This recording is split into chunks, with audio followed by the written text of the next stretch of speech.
ชีวิตในมนุษย์ម្នាក់នោះរមែងជួបប្រទះនៅសេចក្តីក្តៅក្រហាយខ្វាយខ្វល់រចល់ក្នុងចិត្តសន្ធឹកសន្ធាប់រាប់ដងមិនអស់ច្រើនបែបច្រើនយ៉ាង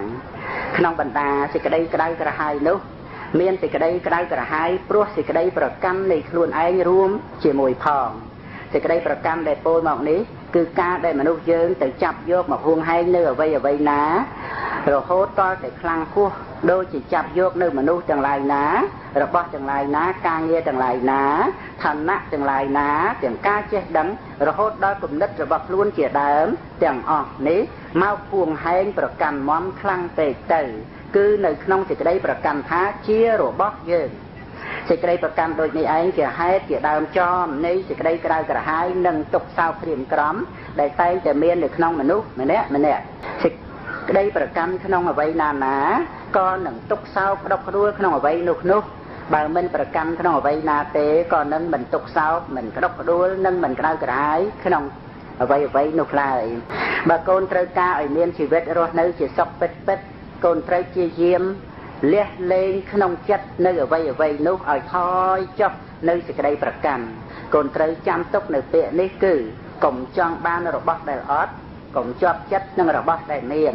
អ្វីសត្វតែកើតពីហេតុអ្វីដែលកើតឡើងហើយសត្វតែត្រូវប្រែប្រួលទាំងអស់កូនកុំទទួលដុំថ្ម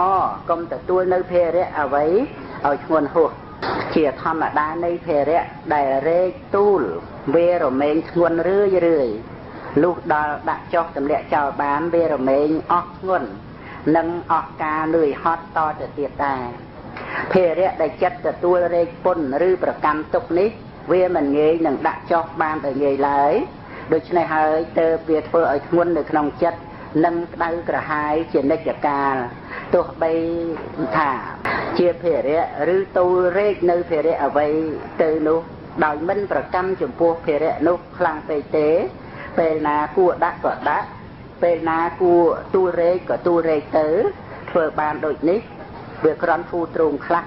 អាចមានជីវិតជាសុខតាមសំគួរដែរល្អជាងរែកទូលគ្រប់គ្រាគ្រប់ពេលវេលាចំពោះសេចក្តីប្រកាន់ក្នុងចិត្តដែលជាភារៈធ្ងន់ដោយពោលហើយនេះបើដាក់ចុះបានខ្លះក៏នឹងបាននៅសេចក្តីសុខខ្លះបើដាក់ចុះបានទាំងអស់ក៏នឹងមានសេចក្តីសុខទាំងអស់